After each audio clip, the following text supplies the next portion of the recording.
señor, ¿cómo anda? Bueno, medio apurado. Buenos días ante todo. Vamos a explicarle de quién es la camiseta que trajo. Se vino con una camiseta preciosa. Una camiseta linda, era una camiseta verde de México. Claro. Que incluso tenía como el relieve de una estatua maya.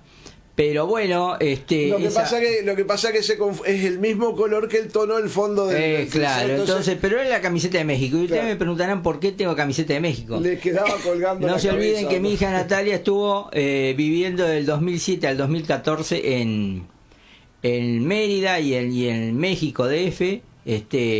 Y bueno, cuando viajaba a visitarnos o alguna vez que nosotros fuimos allá, me compró, me regaló la camiseta de México. Claro. Esto fue para el Mundial del 2010 y esa camiseta que traje justamente era de la camiseta que usó México en el Mundial del 2010, que nosotros le ganamos 1-0 cuando los mexicanos creían que nos iban a pasar por arriba. Y la que traje, si me permitís, Gabriel, sí, claro. La camiseta alternativa de Pumas de la UNAM. bien. Acuérdense que Luz, mi señora, casi no me la deja usar, no le gusta mucho, pero claro, tiene el relieve de un Puma. Hace poco yo había traído la camiseta que normalmente usa los Pumas de la UNAM. Obviamente esta camiseta tiene como 10 años o más, claro. Pero más o menos es la misma, el mismo significado. Bien. Si me permitís, Gabriel, hoy voy a iniciar mandando algunos saludos, por supuesto, claro, a mis nietos, Alana y Luca. Luca a veces me escucha, Alana bien, no. Bien. A mis hijos, obviamente, Natalia, Carlín y Lara, por supuesto a mis yernos, Daniel, Dani y ahí se me escapó. Se le fue el nombre. Y Javier, salteño él, bien, obviamente que está contento por el campeonato de salto en el litoral norte, y por supuesto a mi señora Luz, que está pasando por un momentito complicado. Un beso grande, Luz. Bueno, fue intervenida quirúrgicamente, bueno, una operación bastante dolorosa e incómoda, así que bueno, la va llevando. Pero a su vez este programa quiero mandarle, lo hago también dedicado a mi primo Tabaré, de allá de Tabaré Chargoña, psicólogo él, muy conocido de allá de New Palmira Beach. Supo atender los gurises míos, sí. Exactamente, claro, un gran profesional, no porque sea mi primo y un amigo aparte. Excelente profesional. También es un saludo a Valeria Lalo, que hoy está cumpliendo años, no voy a decir la edad. Un saludo. Y donde esté, un saludo a mi padre, que hoy cumpliría 105 años. Mirá don Carlos Chargoña. Yo cuando venía para acá reflexionaba, es decir, mi padre junto con René Fernández, con Carlitos Ley, qué plantel, qué selección, con Natalio Badel, Eddie Avelino, Domingo Morfino, me acuerdo, y otros tantos más que, viste, la memoria a veces traicionera. Eran los que llevaban Tito Ortiz también, eran los que llevaban adelante el fútbol de Carmelo. Sí. Eran los que nos permitían. Yo capaz que cuando era niño o adolescente no dimensionaba ese esfuerzo. Eran los que nos permitían sábado a sábado en verano gozar de los partidos del campeonato del litoral. Eran los que nos permitían, a través de su esfuerzo, lograr que acá hubiera fútbol en verano y que la gente tuviera la expectativa de concurrir al Parque Artigas para ver a la selección roja de Colonia. Era también la gente que tenía la expectativa de ver campeonar a la selección de Carmelo. Hoy a veces yo tengo la sensación que en Carmelo se compite solamente para cumplir con el calendario y las obligaciones. Pero toda esa gente que mencioné era gente que lo hacía porque entendía que era lo que correspondía. Claro. Era la misma gente que en su momento, cuando Colonia, capital, decide irse al sur, fueron y golpearon las puertas en Mercedes, en Fraiventos, en Paysandú, en Salto y en Artigas, junto con el dirigente El Vila de allá de Nueva Albesia, creo que era, y otros dirigentes más del departamento, para permitir que la Roja Federada de Colonia interviniera en el viejo campeonato del litoral. Y bueno, y lo hacían porque lo hacían. No eran para tener el aplauso fácil o el reconocimiento fácil o hacer bombo a través de la prensa o de yo qué sé. No, era gente que trabajaba por su ciudad, por el fútbol de acá. Y yo creo que han sido dirigentes históricamente poco reconocidos por la Liga de Carmelo. Fíjate vos que esos dirigentes fueron los que compraron la sede, una de las sedes que tuvo la Liga de Carmelo propia, que era en la intersección de Uruguay y Buenos Aires. Sí. Que después 1000 años. En una decisión un poco... Sí, esto te estoy hablando hace más de 40 años, ¿no? ¿Se vendió esa sede? Ese edificio se vendió para mejorar en una decisión un poco discutible, ¿no? Para mejorar el edificio del Parque Artigas, y se instaló posteriormente la sede de la Liga y en abajo de la tribuna del Parque Artigas. Uh-huh. Pero bueno, era gente que trabajaba mucho por el fútbol de acá de Carmelo. Y calladamente, como lo hacían en aquella época todos los dirigentes de los clubes, de los distintos clubes que había en Carmelo, participando de las actividades sociales y culturales que cada institución hacía. Así que bueno, un saludo para donde estés, mi padre. Y bueno, no quiero volverme sentimental, pero vamos a hacer referencia a algunas cosas. Ayer falleció Marcelo Araujo. Sí. Marcelo Araujo, que murió a los 78 años, producto de una larga enfermedad. Dicen que después de la pandemia no quedó bien. Un periodista que nosotros lo conocimos a través de su relato en televisión. Todos los domingos era el relator. Exacto. Algunas frases como "estás crazy, Macaya". Sí. Bueno, ese tipo de cosas. Un periodista que fue de los primeros que fundó una escuela de periodismo deportivo en la Argentina, junto con Fernando Niembro. Es decir, la mayoría de los periodistas deportivos que hoy escuchamos en la Argentina, y bueno, concurrieron a la escuela de periodismo deportivo de Marcelo Araujo y Fernando Niembro. Y bueno, y fue el que sentó las bases, por ejemplo, de los programas que hoy tiene Radio La Red, junto con Fernando Niembro. Claro. ¿Ya? Entonces, lamentablemente, cuando fallecen las personas a cierta edad, yo creo que tenía mucho para dar todavía. Uno tiene la sensación de que se está yendo una generación, o algunos referentes de lo que fueron, en este caso, del fútbol. También ayer Carlos Salvador Vilardo cumplió 88 años. Que entre otros lo acompañaron Ruggeri, la viuda de Maradona, y otros jugadores más de las selecciones que él dirigió. Todos se acordarán, sobre todo los que tienen la edad mía, que voy a cumplir 65 años, las disputas que había entre el estilo de Menotti y el estilo de Bilardo. Bueno, yo creo que todas esas discusiones en el fútbol ya están perimidas. ¿Ah, sí? Perimidas en el sentido de que todo dentro de lo lícito, todo es válido para ganar, y no hay... Y hoy básicamente vos ves equipos que buscan el balance, equipos con distintas actitudes tácticas que buscan llegar al gol y que sean lo menos atacados posible. No te olvides que, por ejemplo, en Peñarol estuvo Menotti utilizando ese sistema defensivo que la chique hacia adelante, pero el problema que tenía en aquel Peñarol donde estaba Paolo Montero, entre otros, así que hace más de 30 años, por allá por el 91, 92, cuando Paolo Montero se estaba iniciando, era la chique hacia adelante. El problema que tenía ese Peñarol era que muchas veces quedaba a la descubierta y tenía fallas defensivas. Eso mismo le pasó en el Barcelona cuando estaba Maradona, por allá luego del Mundial 82. Así que siempre las enseñanzas que semana a semana te deja un poco el fútbol, que no hay fórmulas reveladas, y que en definitiva lo importante es los jugadores con los que contás.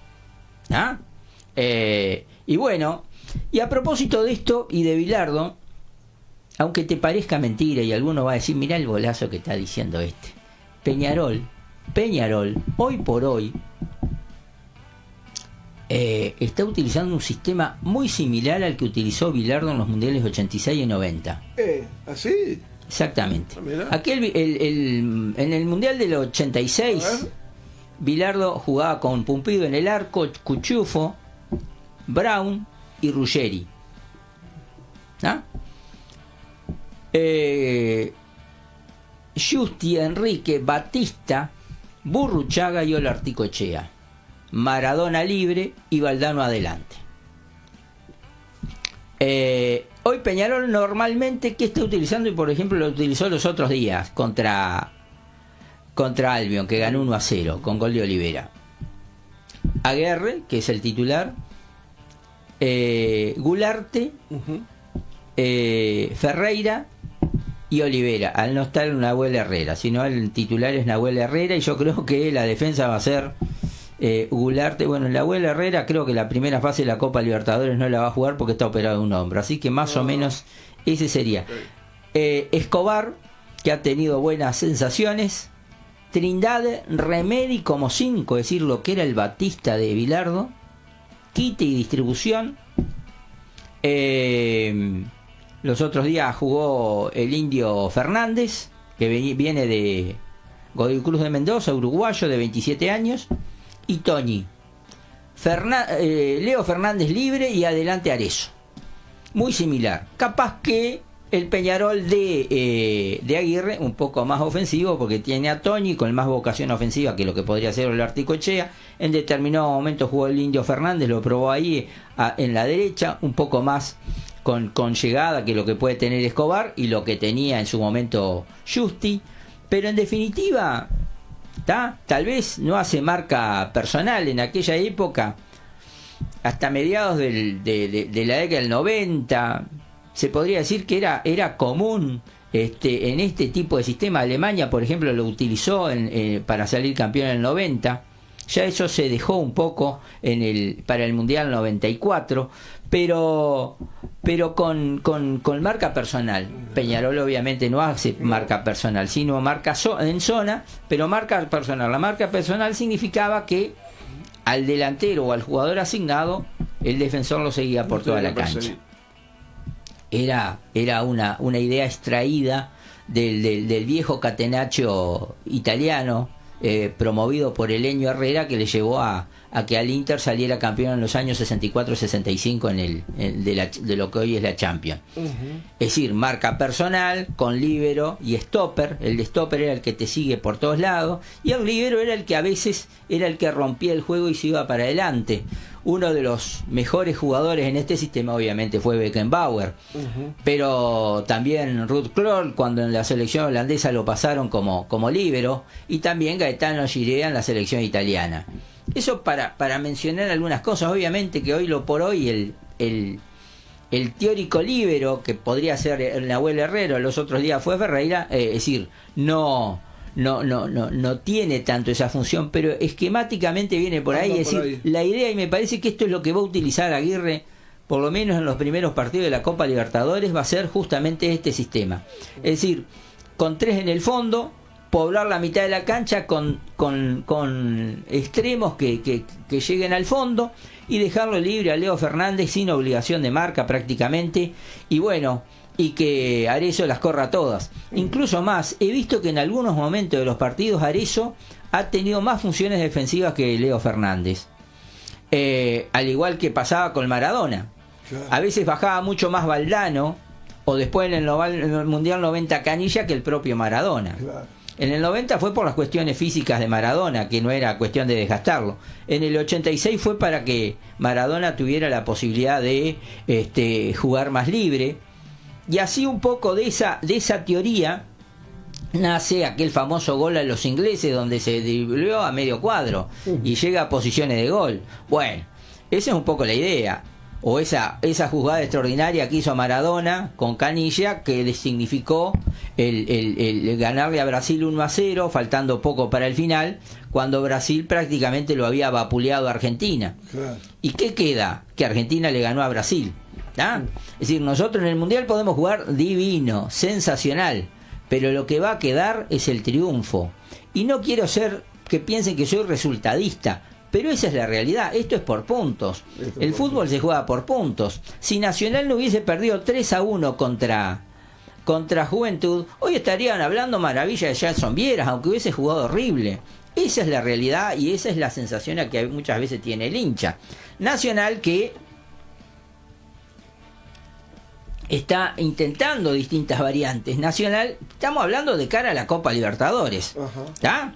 Yo creo que está claro que Nacional va a tener a Mejía en el arco, Ancheta o Juan de Dios Pintado en la derecha, a Cándido en la izquierda y en la defensa va a estar con Coates y Rogel.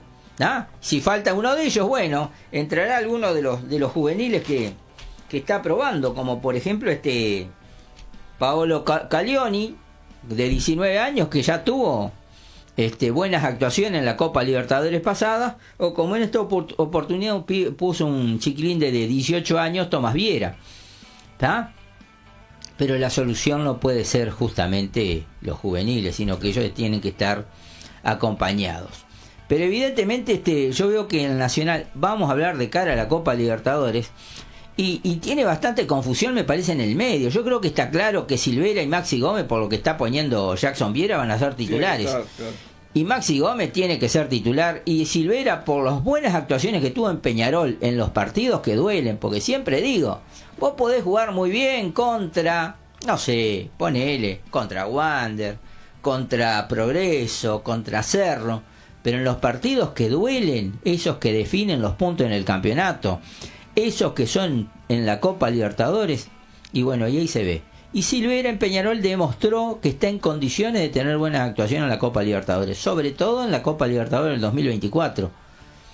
Y tuvo buenas actuaciones en la Copa del 2025. Entonces yo creo que Jackson Viera ahí ya no tiene dudas. Ahora después viene la cosa en el medio, cómo lo arma. Y yo creo que ahí, sinceramente, si yo fuera Jackson Viera, pongo a Boggio y a Leandro Rodríguez y a otra historia, mejor dicho, Lucas Rodríguez, perdón.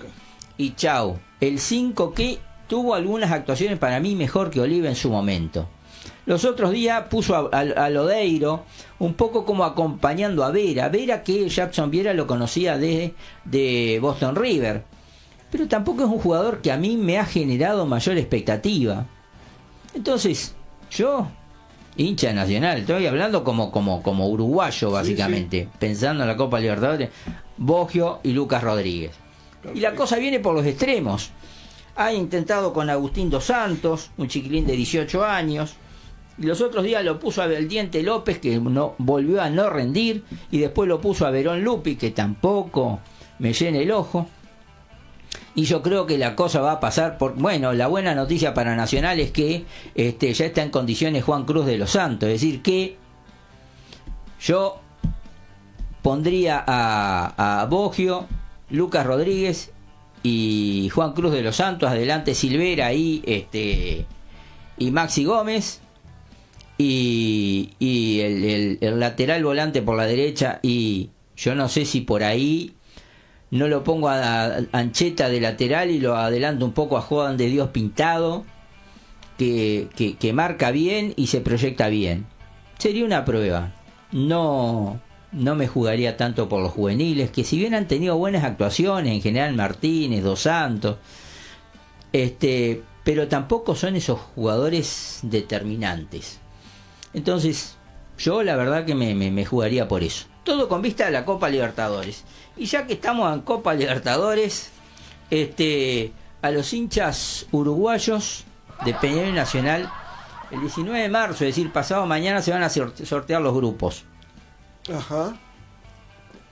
Peñarol integra el grupo El Bombo 1 con Flamengo, Palmeiras, Boca, Liga Deportiva Universitaria Liga Deportiva de Quito de Ecuador, Fluminense, Independiente del Valle. Mirá qué detalle. 3 brasileños, 2 uruguayos, 1 argentino y 2 ecuatorianos. Es decir, no hay ni colombiano, ni chileno, ni paraguayo, ni todo eso. Estamos hablando del combo 1. El combo 1, algo así como las cabezas de serie. ¿Y esto por qué? Y esto también es consecuencia de historia. ¿Tá? Nadie puede negar los títulos de Peñarol y de Nacional en la Copa Libertadores. Y nadie puede negar la incidencia también en los respectivos campeonatos locales. Por lo tanto, eso es consecuencia de las dos cosas para que Peñarol y Nacional en primera fase no se tengan que ver en principio con los candidatos potenciales. Pero en el combo 2 está Libertad, Estudiante, Cerro Porteño, Lanús, Corinthians, Bolívar, Cruzeiro y Universitario de Perú. En el bombo 3, Junior de Barranquilla, Universidad Católica de Chile, Rosario Central, Independiente Santa Fe, Always Ready de Bolivia, acá es complicado porque hay que ir a la altura del Alto, Coquimbo, Unido de Chile, hay que ir al sur de Chile, Ajá. Deportivo La Guaira, que es un embole llegar, disculpen la expresión, un embole llegar hasta donde juega el Deportivo La Guaira en Venezuela, y Cusco Fútbol Club. Y en el combo 4 está Universidad Central de Ecuador, Platense Independiente Rivadavia, Mirasol. Este fue el equipo sorpresa del Brasileirao, que llegó cuarto y permitió la clasificación a la Copa Libertadores. Es un club muy modesto. Barcelona de Ecuador, Tolima de Colombia, Sporting Cristal de Perú y el Deportivo Independiente Medellín, que recientemente había eliminado a Juventud de las Piedras en la tercera fase. Y entonces ahí el que es creyente se encomiende a todos los santos y diga, bueno, a mí me gustaría que a Peñarol le toque Universitario de Perú, La Guaira de Venezuela e Independiente Rivadavia de Mendoza, ya que estamos para pedir y para desear, pero a mí me gustaría que a Peñarol o Nacional le toque Libertad, Cerro Porteño, Bolívar o Universitario en el combo 3, en el bombo 2, en el bombo 3 Universidad Católica de Chile, Coquimbo Unido, Deportivo La Guaira o Cusco, y del combo 4 Platense, Independiente Rivadavia, Tolima, Sporting Cristal o el DIM, que creo que son, en teoría, los equipos más accesibles. No sé, digo, esto es como una especie de ejercicio, pero no estaría mal, ya que estamos para pedir, vamos a pedir eso. Así que el que es creyente, que le pida a Dios y a todos los santos a ver si se ilumina para que Peñarol y Nacional le toque grupos accesibles. Pero antes de retirarme de la Copa Libertadores, voy a decir que la actuación de Juventud de las Piedras fue extraordinaria. Si bien perdió el jueves pasado contra el DIM, Deportivo Independiente Medellín, que tiene su sede obviamente en Medellín, le jugó de igual a igual tanto acá en Montevideo como en Medellín. Ya con 10 jugadores estuvo a punto de empatar. Va a ir a la fase de grupos de la Copa Sudamericana. Así que bueno, yo creo que la actuación de Juventud de las Piedras, teniendo en cuenta de que tuvo que pasar distintas fases para llegar a ese punto, es positivo. Hay que tener en cuenta que, por ejemplo, Liverpool quedó por el camino, que ni siquiera va a jugar un torneo internacional. Así que los equipos que van a jugar torneos internacionales son Peñarol y Nacional, y Juventud de las Piedras, Boston River y Montevideo City Torque, que ganaron sus encuentros contra Racing y contra Defensor, van a jugar la Copa Sudamericana. Una mención aparte respecto a Defensor, que nuevamente queda fuera de un torneo internacional. Sí, no se puede negar que para Defensor, que alguna vez se lo mencionó como un tercer grande o uno de los cuadros referentes de acá de Uruguay, haya quedado nuevamente afuera de una Copa Internacional. Así que bueno, yo creo que lo de Juventud de las Piedras es muy reconocible, si bien los otros días en el campeonato uruguayo perdió 4-1 con Danubio, pero yo creo que es un equipo que está bien dirigido y que no es poco haberle ganado a Nacional con suplentes 3-1. Juventud de las Piedras, que ¿sabes de quién tiene la incorporación? ¿De quién? Pereiro. Ah, sí. ¿Te suena? Sí, sí. Bueno. Gastón no se llamaba. Gastón Pereiro. Para ubicar a la teleaudiencia, Gastón Pereiro integró la selección sub-15, el sub-20 del sudamericano del 2015, que también jugó el Mundial. Entre otros jugadores que integraban esa selección estaban Andes, que los otros días hizo 2 goles para su equipo en Arabia. Hernández está haciendo goles seguidos allá en Arabia. La integraba Lemos, que hoy integra Peñarol. Cavaco era el otro integrante de la defensa. ¿Te acordás cuál era el arquero? No. ¿O los arqueros? Guruciaga. ¿Te suena? Sí, Bueno, claro. Guruciaga, que llegó a estar en el radar de la selección mayor con el maestro Tavares. Con Tavares. Hoy está desaparecido del mapa, no sé por dónde anda. Estuvo en Liverpool, después estuvo en Boston River, después fue al exterior, creo que a un cuadro de Colombia, volvió. Y el arquero suplente de esa selección, ¿sabés quién era? Thiago Cardoso. Thiago Cardoso, que hoy es el arquero titular de Belgrano de Córdoba, que en esta última fecha empataron el clásico con Talleres de Córdoba, teniendo buenas actuaciones.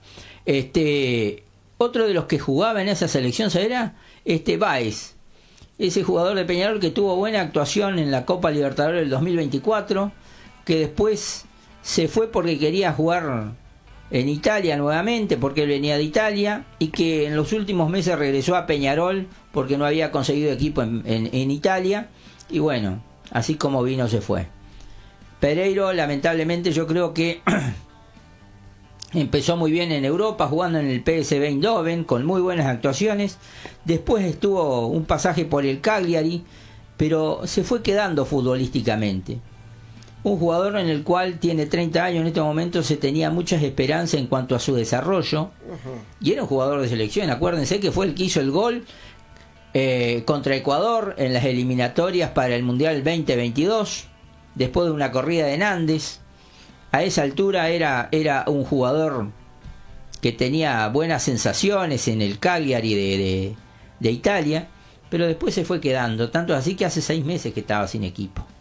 Así que bueno, esto lo hago referencia como a veces algunos jugadores que pintan muy bien, que generan muchas expectativas y muchas esperanzas con futuro de selección, y después, tal vez a veces por malas decisiones de ellos, lesiones que los han aquejado o malas decisiones de su entorno y de su representante, hacen que vayan disminuyendo su capacidad. Un jugador que estando en plenitud perfectamente podría seguir jugando en Europa. Así que bueno, esas son algunas de las sensaciones que a uno lo deja que un jugador de esa categoría, porque las cualidades las tiene, vuelva a jugar y en Juventud de las Piedras. Pero bueno, esto lo hace con vista a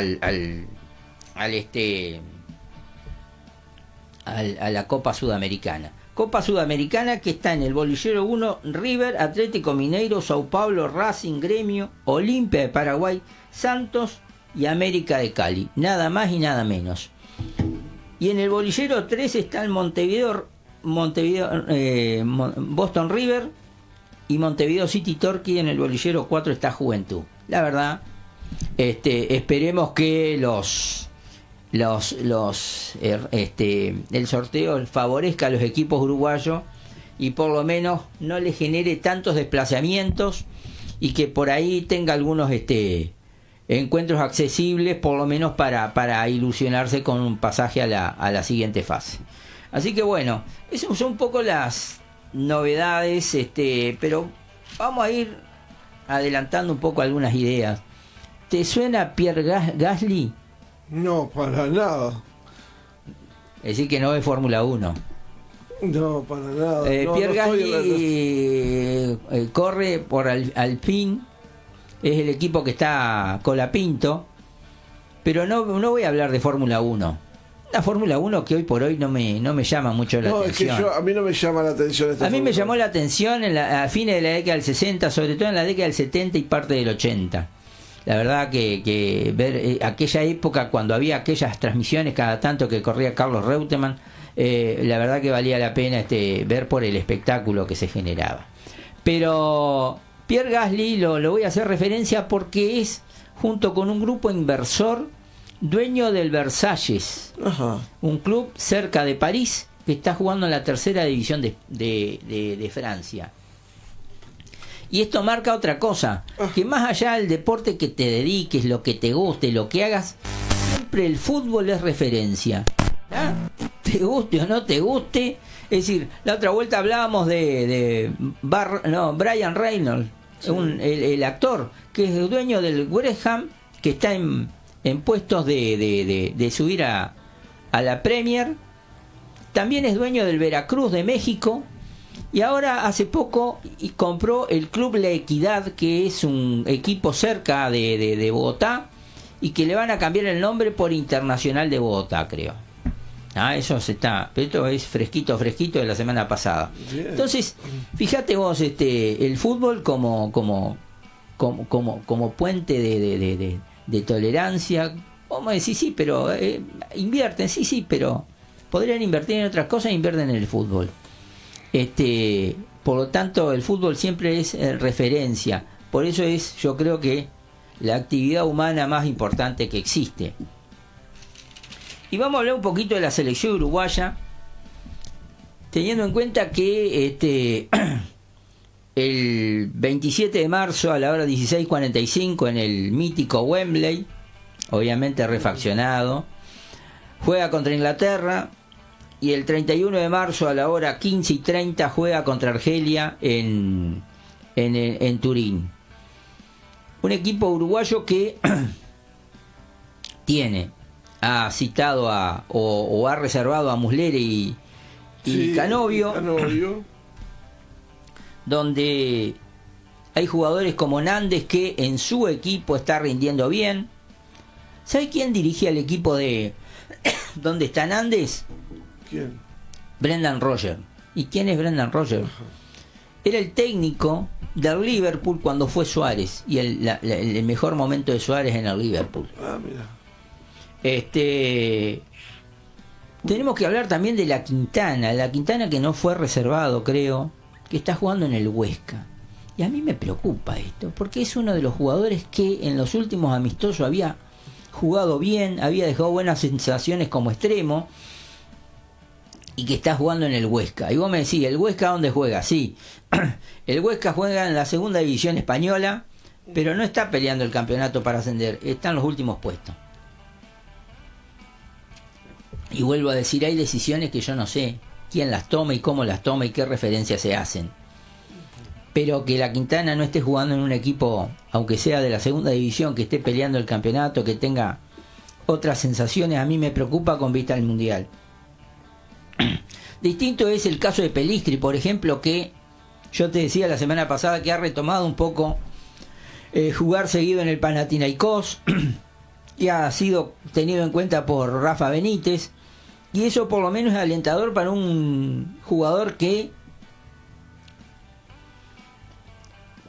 es titular sin duda en la selección uruguaya. Y lo último para hablar de la selección uruguaya, Olveira. ¿Te suena? Sí. Arquero titular de Olimpia de Paraguay, ya fue citado por Alfaro, se nacionalizó paraguayo y ya fue citado por Olveira. Y José Luis Chilaver manifestó que sí o sí Olveira tiene que ser uno de los 3 arqueros de Paraguay. Y esto marca una cosa. Primero, nosotros nos dormimos en los laureles. Vos no podés decir, sí, yo tengo a Rochet, ahora cito a Muslera, tengo a Mele, tengo a Israel, a Fiermarí, sí, pero mirá que tenés un arquero ahí con larga experiencia, yo no sé, obviamente, yo no soy quien para objetar a Bielsa, pero tenés un arquero que ha jugado Copa Libertadores, que ha sido campeón del campeonato paraguayo, ha sido un referente del fútbol paraguayo y resulta que ni siquiera lo tenés en cuenta. Frente a arqueros que Mele no le está pasando bien en Rayados de Monterrey, Franco Israel a veces juega y otras veces no en el Torino de Italia, Fiermarín volvió al Defensa y Justicia, no fue retenido por el Tolima, está jugando bastante bien, pero si uno toma en cuenta las últimas actuaciones de Fiermarín en el arco de la selección uruguaya en los partidos anteriores, en la anterior fecha FIFA, daría lugar como para decir, bueno, a ver qué otras referencias tengo, qué otros referentes tengo. Así que bueno, esto marca también el problema que tienen casi todas las selecciones de Sudamérica en cuanto al arco. Sí.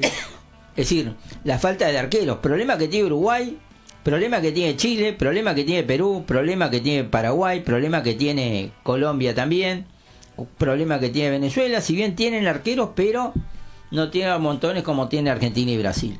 Entonces, No me dirá una cuestión de geografía, de demografía, y puede ser. Pero es una lástima que Olveira termine jugando en el fútbol en la selección paraguaya y no en la selección uruguaya. Más allá de eso, ¿sabes qué partido miré? ¿Cuál? La Copa OFI. Oh, Debido a que Luz está convaleciente, a veces mira y otras veces no mira mucho Netflix.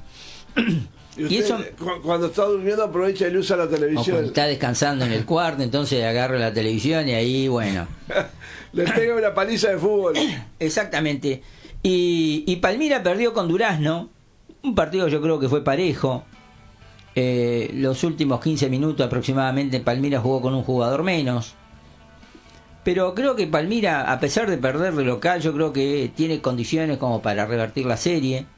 Creo que es decir, Durazno no es muy superior a Palmira, y Palmira ha demostrado a lo largo de su historia, desde el fondo de la historia, que Palmira ha sabido revertir situaciones complejas para volver con una victoria. Son dos selecciones parejas. Durazno tiene 2 o 3 jugadores interesantes. Según la cátedra dice que es uno de los candidatos para salir campeón del torneo de OFI, pero yo le tengo confianza a Palmira.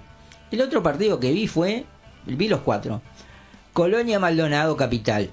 Un partidazo donde Maldonado iba ganando 2-0, y a raíz de uno de los cambios, y eso es la importancia a veces de los técnicos, saber leer el partido, ver que algunos jugadores no están en su mejor momento, e hizo algunos cambios que le dieron otra inyección al equipo. Estábamos hablando de que Colonia jugaba de local en el Supichi y logró llegar al 2-2. Es decir, deja una serie abierta, un partido difícil. Juegan en San Carlos, no juegan en el Maldonado, juegan en San Carlos, pero yo creo que Colonia también tiene un buen equipo como para revertir la serie y traerse un triunfo. Son todos equipos muy parejos. La verdad que me llamó la atención. Es decir, yo pensaba que Maldonado era, de acuerdo a lo que yo había visto contra Maldonado Interior, de que Maldonado tenía mejores argumentos, pero no. Es decir, si bien le fue ganando con claridad a Colonia, pero promediando el segundo tiempo se empezó a quedar, da la sensación físicamente, y Colonia con algunos cambios logró revertir la situación. Y ahí está lo que es el fútbol. Salto, uno de los candidatos, campeón del Litoral Norte por 4º año consecutivo, perdió frente a Maldonado Interior. Un partido muy parejo, donde Salto tuvo muy buenas chances de gol, pero que Maldonado Interior pudo haberlo liquidado de contragolpe. Y después el plato fuerte que yo te decía los otros días era Paysandú Río Negro. Paysandú Fraiventos, podríamos decir también. Que Fraiventos terminó jugando con 2 jugadores menos, con 9 jugadores, y terminó ganándole a Paysandú nada más y nada menos 2-1. ¿Sabes la última vez que había ganado Paysandú, Río Negro de visitante? Hace 65 años. Opa. El 28 de febrero de 1965, con 2 goles de Fiorelli. En esa oportunidad Río Negro, por el viejo litoral, le había ganado a Paysandú 2-1. Tuvieron que pasar 65 años para que Río Negro volviera a ganar de visitante en Paysandú. Muy buen partido, pero creo que Río Negro en general fue superior, manejó mejor los tiempos. Pero hay una cosa que un poco, hablando un poco hace un ratito, ¿no? Es decir, no hay una fórmula mágica del fútbol. Algunos dicen, no, mirá Guardiola cómo juega el equipo de Guardiola en el Manchester City.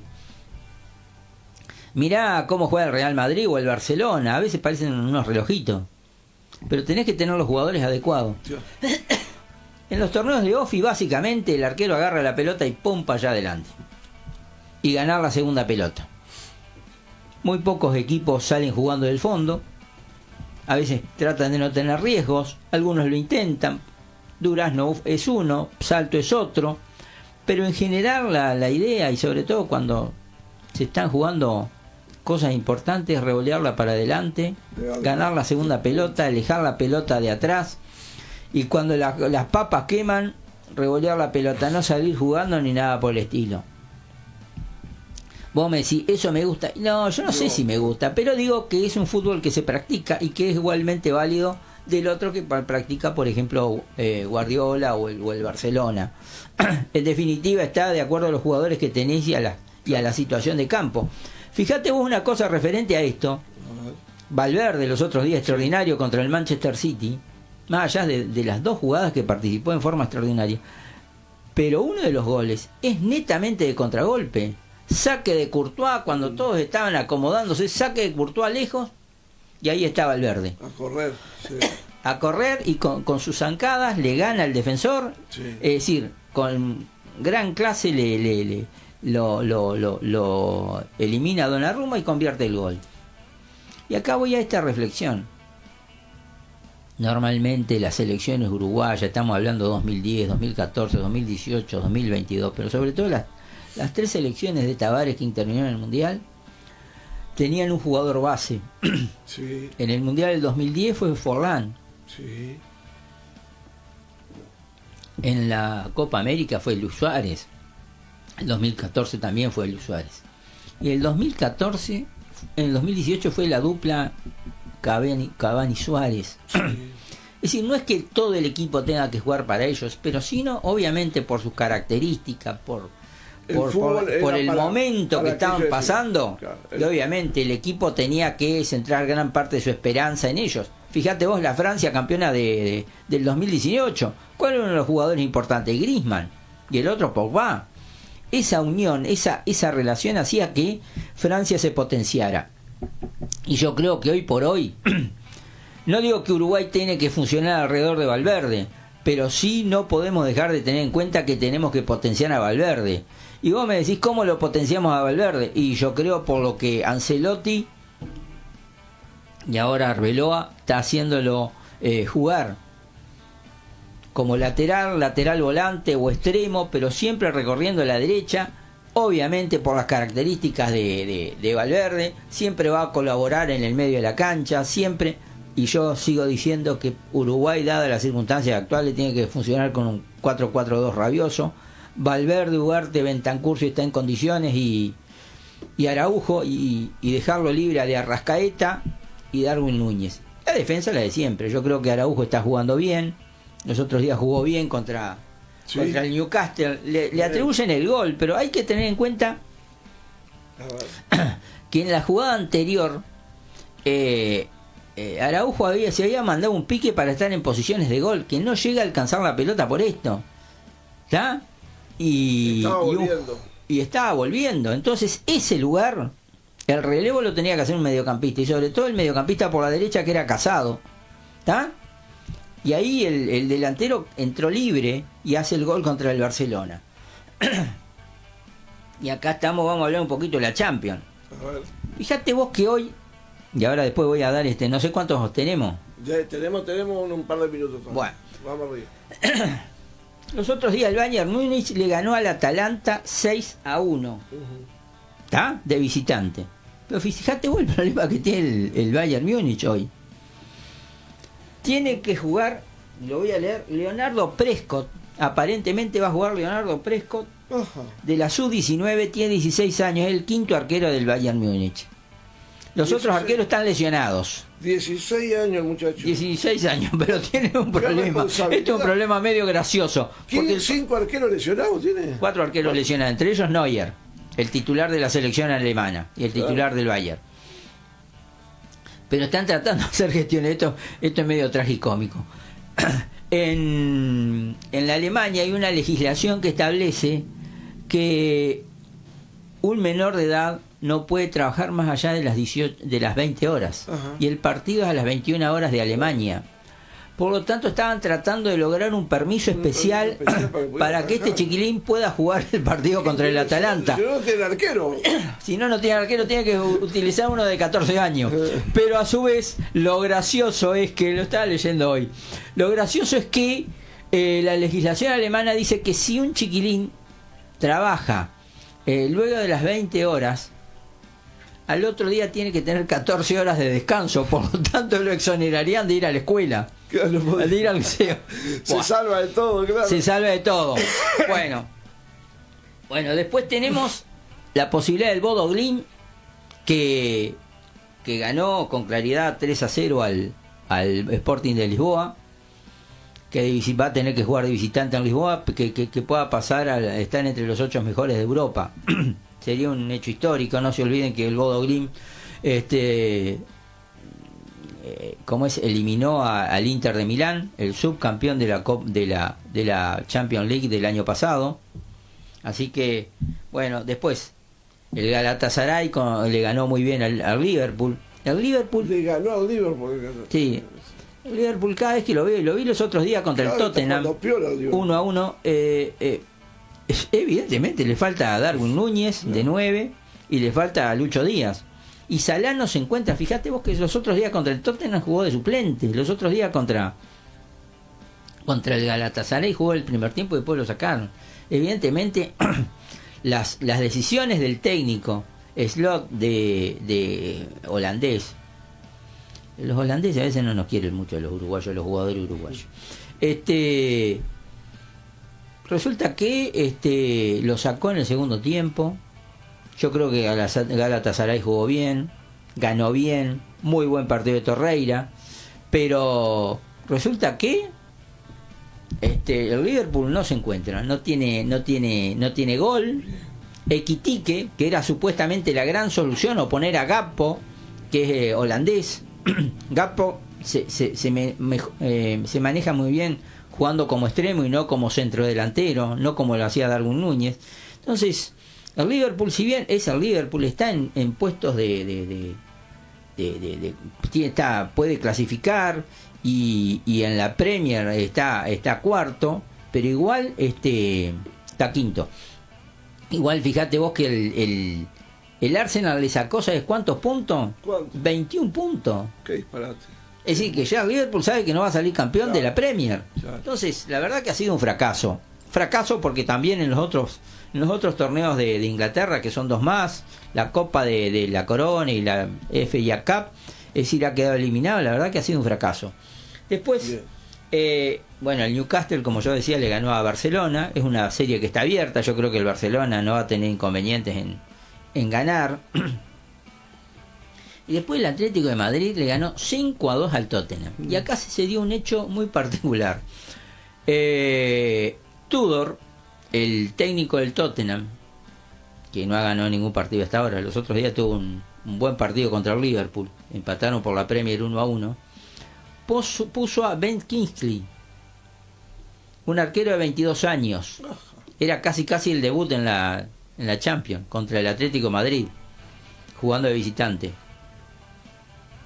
Y antes de los 15 minutos ya iban perdiendo 3-0 por 2 errores garrafales de este arquero. Y a los 16 minutos el técnico dice: bueno, te saco. Y puso a Vicario al titular. Una cosa inentendible, ¿no? Es decir, Vicario hace varias temporadas que es el titular del Tottenham.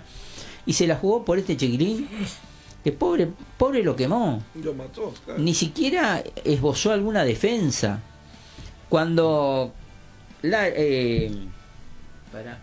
Karius, en la final de la Champions del 2018, Liverpool contra el Real Madrid, donde hubo 2 goles que fueron responsabilidad de él, por lo menos el técnico, que era Jürgen Klopp, salió a defenderlo, claro, públicamente. Intentó alguna explicación como diciendo que a raíz de un choque que había tenido con Sergio Ramos estaba conmocionado y por eso no había tenido todas las facultades como para poder evitar esos goles que fueron bastante simples, uno de Bale. Pero bueno, los otros días, ya te digo, se dio un hecho curioso porque ese arquero fue sacado a los 16 minutos, pobrecito. Increíble. Yo me imagino él y la familia cómo estarán y cómo están. Es decir, porque esas cosas te marcan, ¿no? Es decir, distinto es que esos errores los pueda cometer un arquero de varias temporadas. En ese mismo partido, Jan Oblak, uno de los goles, creo que fue el segundo del Tottenham, fue un error bastante grueso de Oblak, que quiso salir jugando y se le entrega a un rival y eso derivó en el gol a al Atlético de Madrid. Pero como es Jan Oblak, uno de los mejores arqueros del mundo, casi no se hizo referencia. Bueno, después el Bayer Leverkusen empató 1-1 contra el Arsenal que en la Premier está intratable. El PSG le ganó 5-2 al Chelsea. Acuérdense que el Chelsea fue el campeón del Mundial de Clubes, que le ganó justamente al PSG, y ahora el PSG le dijo, bueno querido, 5-2 te meto. Más o menos son los mismos equipos. Y el Bodo Glimt, como yo decía, le ganó 3-0 al Sporting de Lisboa, y al Real Madrid, como yo decía, con una actuación soberbia de Valverde, le ganó nada más y nada menos al que al Manchester City. Y hoy, ¿qué tenemos hoy para invito mirar? Sporting Lisboa Bodo Glimt a las 14:45, Chelsea PSG a las 17 horas, Manchester City Real Madrid a las 17 horas, Arsenal Bayer Leverkusen a las 17 horas. El partido de vuelta, partido de vuelta. Así que hoy vayan a la panadería. No voy a decir el nombre, yo voy a una en especial de un amigo. Si conseguimos el aviso no hay ningún problema. Bueno, voy a hablar con el estimado. Se preparen el mate, no le voy a decir que lo prepare la señora, que lo preparen el mate, y ahí se instala y hagan zapping tupido. Sí, claro. Y para mañana, Barcelona Newcastle a las 17, Liverpool Galatasaray a las 17, Bayern Múnich Atalanta a las 17. La novedad principal del Bayern Múnich es ver a este chiquilín Prescott, al arquero, y ver cómo funciona Torreira, que yo sigo diciendo que Torreira tiene que estar en la selección, lo mismo que a Rambarri en el Getafe. Los otros días tuvo un buen partido contra el Real Madrid. Lo mismo hay que tener en cuenta a Satriano en una zona que, si bien tenemos algunos jugadores, pero que tenemos necesidad de buscar opciones, ¿tá? Y Satriano lo vi que maneja bien la pelota, es un jugador que yo no había seguido mucho, y que hasta por ahí capaz que lo podíamos intentar poner como extremo o como media punta. Así que bueno, yo creo que esto está bueno. Después hay alguno campeonato uruguayo, está como es Uruguay, ¿no? Es decir, está chaucha. No, viste, a veces por broma pongo un rato o el fútbol uruguayo y enseguida pongo o el fútbol español o el italiano o la Premier, y le digo a mi señora, mirá la diferencia. Pero bueno, acá ganás un partido, mucho de raspar y cortar, poco juego. He visto pocos jugadores que se destacan, pero bueno, Racing va primero con 13 puntos, Deportivo Maldonado con 13 y Peñarol con 13, Torque con 11, Liverpool con 11, Danubio con 11, Central con 10, Nacional con 10 y Defensor y Wander con 8. Es decir que está todo muy entreverado, torneo de preparación. Yo invito a la gente que quiera ver fútbol uruguayo, que va a ver el viernes 21:30 Defensor Nacional, el sábado 16 horas Wander Danubio. Y más que nada, no tanto por la actualidad de estos equipos, sino porque Wander y Danubio en general siempre han ofrecido buenos espectáculos históricamente, de hace 40 años para acá. Han ofrecido cerca, que está cerca acá, que hay. Juega Plaza, pero sinceramente no traje con quién juega. Plaza empató el primer partido de la temporada contra Rentista 0-0. Vi el partido Oriental de La Paz River. Ajá. Y en esto tengo que acordarme lo que decía la preocupación del presidente de River el año pasado, que no iba a ser fácil poder enfrentar la segunda división, y iba a ser fácil subir nuevamente a la primera división. Es un campeonato muy difícil con 14 equipos. Oriental los otros días le ganó bien a River, lo vi todo. Fénix, uno de los grandes de la categoría, perdió contra Uruguay Montevideo. Es muy disputada, es muy disputada, sí. Es decir, el torneo de preparación, como le llaman, o el torneo preliminar, está dividido en 2 zonas. Se inició los otros días con Paysandú y Colón, perdió Paysandú 2-0, y tuvieron fecha libre Miramar, Misiones y Cerrito. Miramar, Misiones, que tiene la cancha, los otros días pasé en refacción total. Han hecho un acuerdo con una sociedad anónima deportiva, y aparentemente están tratando está todo levantado.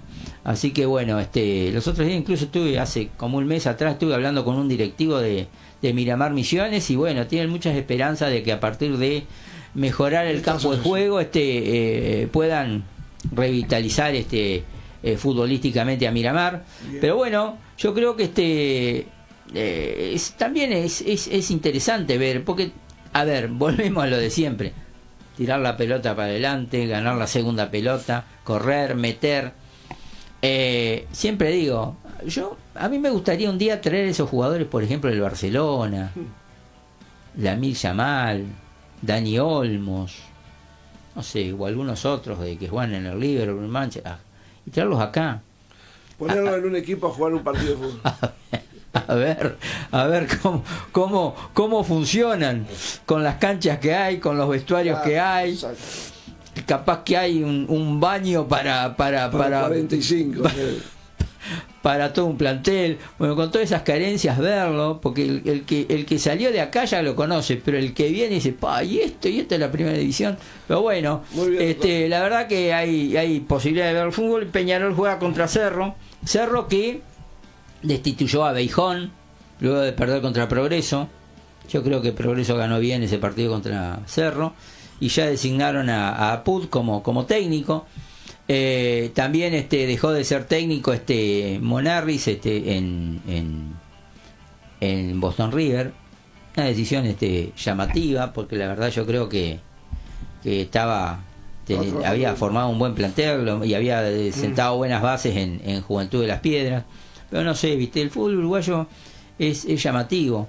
Tal vez lo más parecido a lo que tenemos nosotros, que nos parecemos más con mucho menos nivel económico, es Argentina, que el otro día hubo un paro, no sé de qué, si era de dirigentes, de jugadores no, pero era de dirigentes, no quisieron jugar, no sé qué problema había en cuanto a los derechos de televisión y relación con el gobierno y tema de seguridad, pararon el campeonato. Bueno, y ahora lo retomaron, pero es lo más parecido. Así que bueno, seguimos mirando un poco los distintos partidos de la Premier, de la Champions, de la Liga Española, donde hay mucha participación de jugadores uruguayos, sobre todo en la Liga Española, jugando bien.